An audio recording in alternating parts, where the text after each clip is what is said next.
Jumpa lagi dengan saya Yedi Indra di Seruput Kopi Cantik dengan renungan yang berjudul Bijak Bergaul dan Menentukan Prioritas.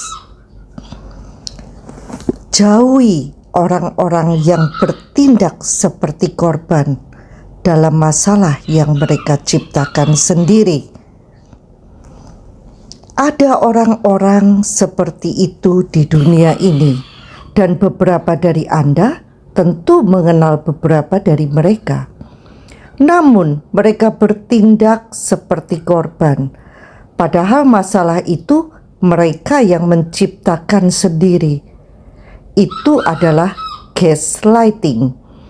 Gaslighting adalah bentuk manipulasi yang biasanya terjadi dalam hubungan yang tidak sehat. Habiskan lebih banyak waktu dengan orang-orang yang memiliki masa depan yang sama dengan Anda, alih-alih masa lalu yang sama.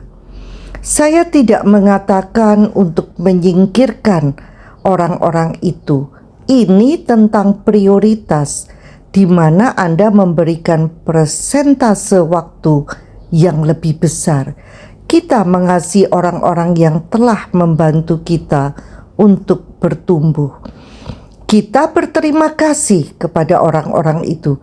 Berterima kasih kepada guru-guru dalam hidup Anda. Berterima kasih kepada orang-orang yang telah mencurahkan waktu untuk kita. Berterima kasih pula kepada orang-orang yang telah membantu kita menjadi diri kita sendiri. Saya tidak mengatakan lupakan mereka, tetapi habiskan lebih banyak waktu dengan orang-orang yang memiliki masa depan yang sama dengan kita, alih-alih dengan orang-orang yang memiliki masa lalu yang sama. Wow, nasihat yang apik. Kadang kita terjebak dengan kewajiban mengasihi orang-orang yang membutuhkan bantuan. Padahal tidak sedikit di antara mereka yang memang suka drama di tengah permasalahan yang mereka ciptakan sendiri. Nasihat ini menyadarkan kita agar dapat berpikir jernih dengan pertimbangan yang matang. Mana yang memang layak ditolong dan mana yang tidak. Boundaries alias batas-batas kita harus jelas dan jangan sekedar memberi uang, tetapi terlebih penting meningkatkan kemampuan, melatihnya agar diperlengkapi sehingga mereka mampu mengalahkan tantangan, menjadi mandiri dan menjadi pribadi yang lebih baik dan berguna. Jangan mau terus-menerus dimanfaatkan. Tuhan mengajarkan kasih dan disiplin harus seimbang. Perubahan pola pikir, renewing our mind dengan firman Tuhan adalah tindakan pertama dan berkesinambungan yang patut terus-menerus dibangun agar kita bisa menyelaraskan diri dengan pikiran Allah. Doa-doa kita terkabul saat apa yang kita imajinasikan, yang kita lihat di dalam roh sesuai dengan apa yang Tuhan lihat. Doa dan firman, keduanya tidak terpisahkan untuk menciptakan masa depan yang penuh harapan. Tuhan akan selalu menuntun kita melalui firman dan pewahyuannya agar tidak tersesat dan berjalan di jalan-jalan yang dikehendakinya. Berjalan bersama orang-orang yang sudah mencapai apa yang kita cita-citakan atau impikan tidak saja menginspirasi kita, tetapi mereka sudah tahu jalan mana yang tercepat dan terbaik dalam mencapainya. Dengan berada di dekat mereka, kita dapat menimba ilmu dengan jauh lebih cepat dan efektif.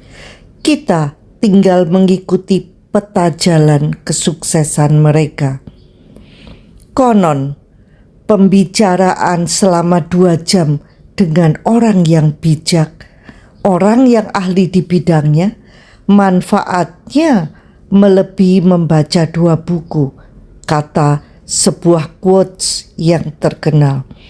Dan tentu saja membebaskan kita dari kesalahan maupun berbagai pertempuran yang tidak perlu. Tidak mudah mencari orang-orang yang bersedia berbagi atau membimbing kita. Jika menemukannya, hargai sungguh-sungguh, terutama yang dengan tulus melakukannya. Don't take it for granted. Jangan menganggapnya begitu saja, menganggap enteng, seolah-olah itu sudah sewajarnya. Bagaimana jika sulit menemukannya? Di zaman ini informasi berkelimpahan di sosmed. Berdoa minta hikmat Tuhan agar mempertemukan kita dengan sumber-sumber yang tepat. Minta komunitas baik yang membawa kita naik. Tuhan itu Allah yang menjawab doa. Perpaduan pengetahuan natural dengan pengetahuan ilahi melalui firman dan pewahyuannya dalam doa dan pembelajaran firman akan menuntun kita pada hikmat Allah yang tidak pernah gagal. Saat kita terus-menerus terikat pada orang-orang di masa lalu, terutama orang-orang yang enggan berubah, tanpa disadari itu menjadi jerat yang membuat kita sulit maju. Visi dan rencana Tuhan pun tidak tercapai. Dibutuhkan hikmat dan kebijaksanaan agar kita tetap mengasihi mereka, namun tetap memberikan prioritas lebih pada orang-orang yang akan membawa kita mencapai masa depan yang penuh harapan sesuai kehendak Tuhan. Siap praktek? Sampai jumpa di episode berikutnya bersama Yeni Indra di Seruput Kopi Cantik. Tuhan memberkati.